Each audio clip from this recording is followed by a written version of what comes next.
जब भगवान विष्णु ने माता लक्ष्मी से पूछे वो प्रश्न जो आज तक किसी वेद, किसी पुराण, किसी संत या किसी भक्त ने पूछने की हिम्मत नहीं की, और माता लक्ष्मी ने दिए वो उत्तर जिन्हें सुनकर वैकुंठ भी मौन हो गया। लक्ष्मी, लोग तुम्हें पाने के लिए मंदिर जाते हैं, दीप जलाते हैं, हवन करते हैं, मन्नतें मांगते हैं, मगर फिर भी कुछ ही लोगों के जीवन में तुम स्थायी रूप से रहती हो। क्यों? क्या तुम स्वयं तय करती हो कि कहां रहना है और कहां नहीं?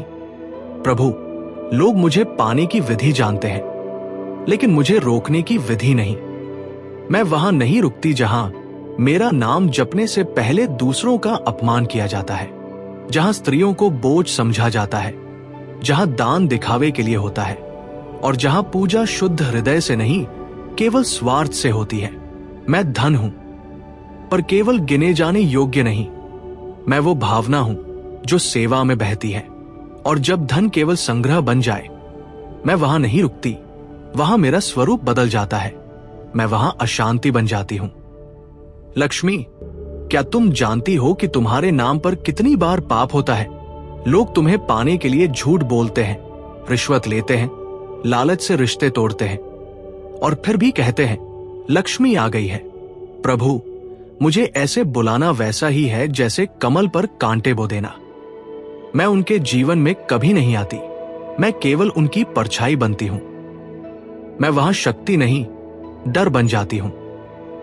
मैं वहां रोशनी नहीं, भ्रम बन जाती हूं। जब मेरे नाम पर अधर्म होता है तो वह नाम लक्ष्मी नहीं रह जाता, वो मोह बन जाता है, और मोह का अंत तो आप स्वयं जानते हैं। लक्ष्मी, क्या तुम केवल सोना, संपत्ति और वैभव हो, या तुम्हारा कोई ऐसा रूप भी है जिसे आज का मनुष्य देख ही नहीं पाता? मैं उस मां की आंखों में हूं जो थाली में आखिरी रोटी रखकर कहती है मुझे भूख नहीं है। मैं उस बेटी की किताबों में हूं जो फटे बैग के बावजूद सपने नहीं छोड़ती।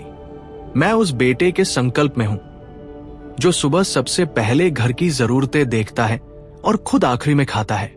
प्रभु, मैं वहां हूं जहां सेवा है, त्याग है और संस्कार है। मैं केवल धातु नहीं, मैं दृष्टि हूं। जिसने मुझे सही नजर से देखा उसने कभी खोया ही नहीं।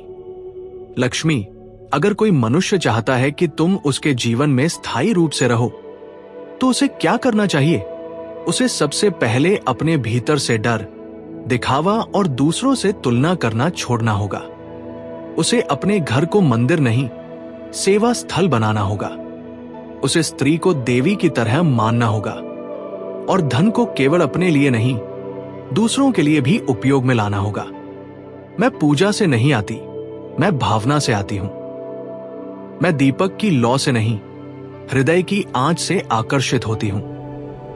जिस दिन मनुष्य ये समझ जाएगा कि मैं सिर्फ लेने के लिए नहीं, बांटने के लिए हूं, उस दिन मैं खुद उसे ढूंढ कर आ जाऊंगी। और तब श्रीहरि विष्णु मुस्कुराए। उन्होंने लक्ष्मी की ओर देखा और कहा, लक्ष्मी, आज तुमने जो कहा वो केवल संवाद नहीं था, वो ब्रह्म ज्ञान था।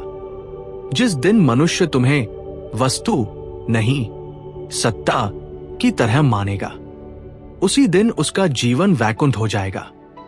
और उस दिन वैकुंठ में कुछ नहीं बदला, लेकिन पृथ्वी पर कई दिलों में कुछ बदल गया।